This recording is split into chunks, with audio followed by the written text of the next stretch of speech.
Subscribe कीजिए budgies पैरस traders को और दबाइए इस बेल आइकन को ताकि आपको मेरी वीडियोस मिलें सबसे पहले। हेलो व्यूअर्स, अस्सलाम वालेकुम। कैसे आप सब लोग? उम्मीद है कि आप सब खैरियत से होंगे, फिटफाट होंगे। भाई ये देख सकते हैं कि पिंजरे की हालत क्या कर दी है यार इन्होंने।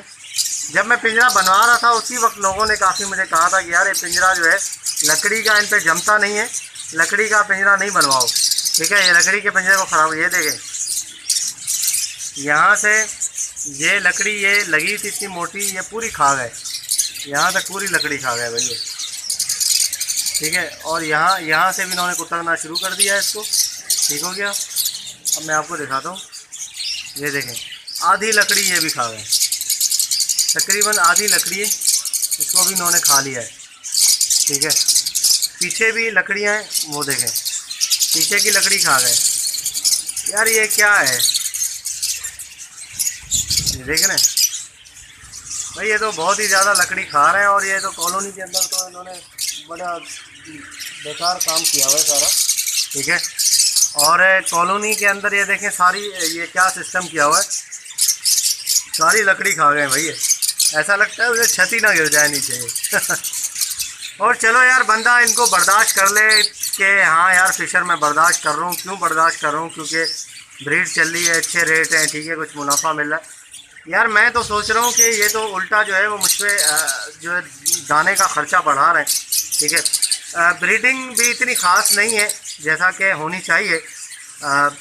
मतलब फ़िशर की पता है आपको, ब्रीडिंग इतनी फ़िशर की होती है। ये ऑफ सीज़न चल रहा है, तो ऑफ सीज़न में वैसे ही इसकी ब्रीडिंग जो है वो बंद हो गई है। अभी मई का महीना शुरू हुआ है तो इन्होंने जो है वो ब्रीडिंग तकरीबन रोक दी है।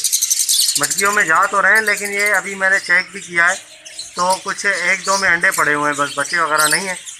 और ये आप कंडीशन देख सकते हैं। और ये आप यकीन करें इतना खाते हैं, दाना बहुत खाते हैं। ये फ़िशर का दाना 70 रुपये किलो हो गया। समझ लें कि महीने के अंदर जो है ये 20 से 25 किलो दाना आराम से खा जाते हैं ये।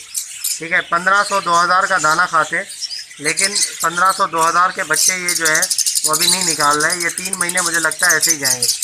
तो मैंने सोचा है कि यार ये क्यों ना इस कॉलोनी को ख़त्म किया जाए, मतलब फ़िशर को हटाया जाए, इसके अंदर कुछ और रखें। ठीक है, मैंने इसीलिए आप लोगों के साथ ये मशवरा है कि क्या किया जाए। आप बताएं मुझे कि फ़िशर की कॉलोनी में ख़त्म करूं या नहीं करूं, या छोड़ दूं, या कुछ और रखूं तो क्या रखूं। ठीक है, मेरा तो तकरीबन दिल ख़राब हो गया इनसे, क्योंकि यार रेट बढ़ ही नहीं रहा। 700 रुपये जाल पे चल रहा है, 650 700।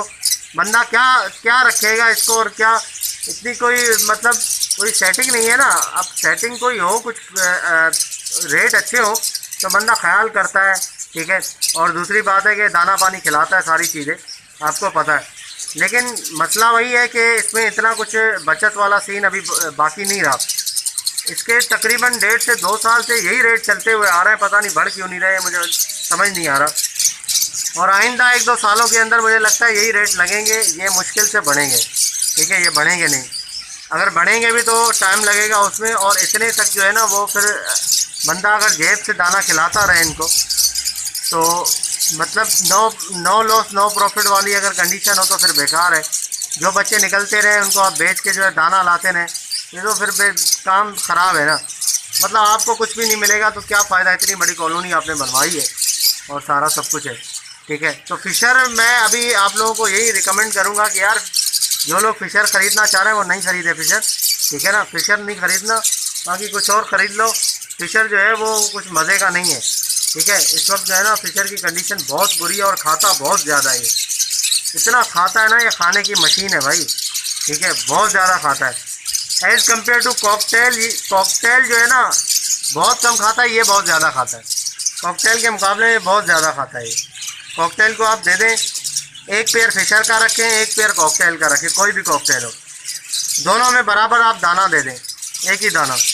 और शाम को आके देखें कि किसने जल्दी ख़त्म कर दिया है और कौन भूखा मर रहा है। ठीक है, और किसका अभी बाकी है और उसका पेट भी भर गया है। तो फ़िशर को ही आप भूखा पाएंगे और इसने ख़त्म भी कर दिया होगा, ये ऐसी चीज़ है। ठीक है, तो कंडीशन काफ़ी भाई कॉलोनी ख़राब की है काफ़ी। ये मुझे बुरा लग रहा है यार। ये देख रहे हैं आप, लकड़ी इतनी अच्छी लकड़ी, अभी 1 साल भी नहीं हुआ कॉलोनी को बनवाए हुए, सारा खा गए कॉलोनी, लकड़ी खा गए सारे। ठीक है। ठीक है, ये देख रहे हैं, ये इतनी सी बचाई है, पूरी लकड़ी खा गए थे, तो ये कंडीशन है। अब कुछ लोग कह रहे हैं कि यार आप घास नहीं डालते इसलिए लकड़ी, भाई घास मैंने बिल्कुल डाली है, ऐसी कोई बात नहीं है कि घास नहीं डालता। मैं महीने महीने डेढ़ महीने में थोड़ी थोड़ी घास डालता रहता हूँ, ठीक है, ताकि ये जो है वो मतलब जो है वो घास इनको कमी ना पड़े घास की, ठीक है। ये बस इनकी आदत है, ये छीलना, लकड़ी को काटना आदत है इनकी, ये छीलते हैं इस तरीके से लकड़ी को, तो ये तरीक़ेकार है।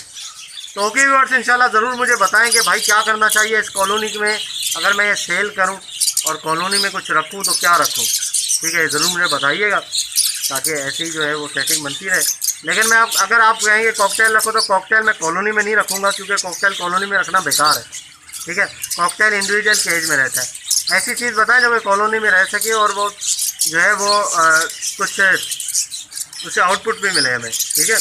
अगर इनपुट लगाएं उस पर हम, तो आउटपुट हमें मिलना चाहिए। क्योंकि व्यूअर्स इंशाल्लाह उम्मीद करता हूँ कि वीडियो आपको समझ आ गई होगी जो मैंने बातें बताई है, ठीक है। लाइक करें वीडियो को, चैनल को सब्सक्राइब करें ताकि ऐसे ही आप लोगों के लिए वीडियो लाते रहें। तो मिलते हैं नेक्स्ट वीडियो में, दुआ में याद रखिएगा। फी अमानिल्लाह।